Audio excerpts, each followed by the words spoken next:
नमस्कार, स्वराज पोस्ट की खास कार्यक्रम बटन दबेगा बिहार बदलेगा में आपका स्वागत है। पान समाज कहें तो इंडियन इनकलाब पार्टी, आज हम उनकी चर्चा करेंगे। पान समाज को हक दिलाने के लिए और हिस्सेदारी दिलाने के लिए लगातार इंजीनियर आईपी गुप्ता जनसभा कर रहे हैं, लोगों से मिल रहे हैं और उन्होंने 2025 के विधानसभा चुनाव में 243 सीटों पर चुनाव लड़ने का ऐलान भी कर दिया है। चलिए पूरी खबर पर चर्चा करते हैं। शेखपुरा में अखिल भारतीय पान महासंघ द्वारा आयोजित कार्यकर्ता संवाद कार्यक्रम में इंजीनियर आईपी गुप्ता का जोरदार स्वागत हुआ। इस मौके पर आईपी गुप्ता ने हमारे पास दो आंखें हैं और हम सब देख रहे हैं, लेकिन सत्ता में बैठे लोगों को न सच्चाई दिखती है न समाज की तकलीफ। इसके साथ ही आईपी गुप्ता ने भाजपा, जदयू और राजद के नेताओं पर तंज कसते हुए बोले, तुम्हें अपनी पार्टी का रजिस्ट्रेशन नंबर तक नहीं पता और हमसे सवाल करते हो। घमंडी हो गया है, रावण का घमंड नहीं है, इसका क्या घमंड बचेगा। यही के कोई लड़का करता है, हम कल पढ़ लेते घमंड। आईपी गुप्ता के पास दो आंख है, इस दो आंख से मैं सबको देख रहा हूँ, लेकिन इसमें जितना भी आदमी है सबके पास दो दो आंख है कि नहीं है? हाँ जी सर। तो कोई देखा मेरा आईपी गुप्ता पगड़िया ही रखा है, कोई देखा मेरा एकदम काले है अगर बाले नहीं है, कोई देखा मेरा शर्ट पैंट पहनने है। लेकिन मैं कहता हूँ दो आंख से सिर्फ एक चीज देखो, आईपी गुप्ता ही तुम्हारा आदमी, तुम्हारा छल्ला के वापस देगा। दिमागवा इन्हें उन्हें मत लगाओ बात। बड़ा सब क्वेश्चन पूछता है हमसे, किसी दिन हम क्वेश्चन पूछने लग जाएंगे तो कहाँ रहोगे, ये कभी सोचा है? सोचे हो कभी? अरे हमने अपना शरीर चलाया है। जब मैं आंदोलन चालू किया ना तो मैं 75 किलो का था और अभी 61 किलो का हूँ।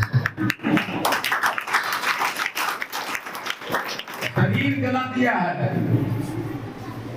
हमारे माथा के चारों तरफ दुश्मन बंदूक लगा के खड़ा है, किस दिन मौका मिलेगा जिसको शूट करते हैं।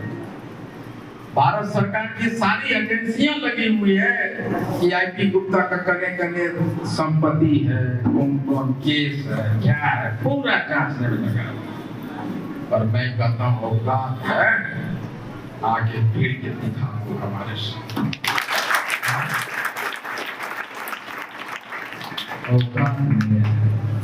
इसलिए नहीं कि आईपी गुप्ता को उंगली भी अगर कोई तोड़ देगा ना तो 80 लाख गुने 10 उंगली आके सड़क पे खड़ा के रेलवे प्लेटफॉर्म को उखाड़ के फेंकने की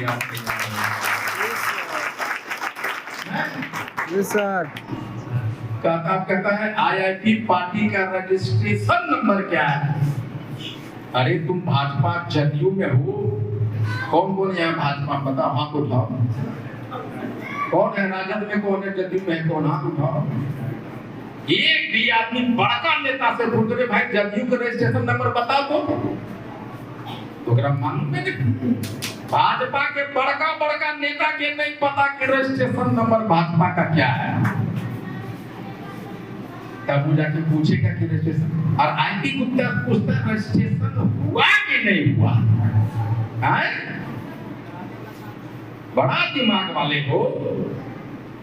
आईपी गुप्ता मूर्ख आदमी है कि सदस्य अभियान चला रहा है, जहां तुम गुलामी कर रहा है वहां तो तुम्हारा मालूम है नहीं कि वो कर रजिस्ट्रेशन नंबर की, वो कर मैनिफेस्टो की, वो कर बायोलॉज की। अब पूछ रहे हो तो बायोलॉज का मतलब भी पता है क्या पता है? जानते हो क्यों? ये तुम्हारा दिमाग नहीं है, वो कोई दिमाग चला रहा है, वो करा और वो व्हाट्सएप का मास्टर है, लिखे हो यार। मैंने कहा कि 2 दिन दो, तुम्हारा रक्षण वापस ला के दूंगा। 2 दिन आप लोगों ने पूरा बिहार में दिया है, और उसके बाद पूरी दुनिया को पता चल गया है कि इस 2 दिन में कांति तत्वा का शक्ति क्या है, पान क्या है। हम थे वहां पे, जब निकले एक लड़की मेरा ऐसे कानत पकड़ी पीछे से, ओए गुप्ता जी, मंसूर, गुप्ता किधर आइए। हम देखे एक लड़की साला गर्दन पे पकड़ रहा है, ये क्या है, इधर आइए फोटो खिंचाइए हमारे साथ, सुबह से खाए नहीं है, 2 बज गया है। ये है अधिकार, आपको जब चाहे आप मेरा कानत पकड़ सकते, लेकिन तत्वा हो पकड़ सकते हो। अभी कहता है छोटी छोटी बातें हो गई, IIP पार्टी बन गई, अब झगड़ा हो रहा है अखिल भारतीय पान महासंघ में, और झगड़ा हो रहा है कि कल हम बनेंगे पार्टी का अध्यक्ष, बोल रहा है हम बनेंगे।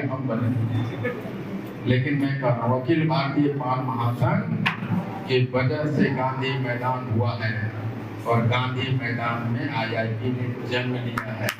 अखिल भारतीय पान महासंघ आज भी और आने के 100 वर्ष के बाद भी IIP से बड़ा रहेगा। आरपी गुप्ता जिंदाबाद, जिंदाबाद, आरपी गुप्ता जिंदाबाद, जिंदाबाद, जिंदाबाद। पार्टी का जो अध्यक्ष होगा, जिला अध्यक्ष, उसका बॉस हमेशा, वो चाहे जो जात का पार्टी का अध्यक्ष रहे, उसका बॉस हमेशा अखिल भारतीय पान महासंघ का जिला अध्यक्ष होगा। ध्यान रख लीजिए।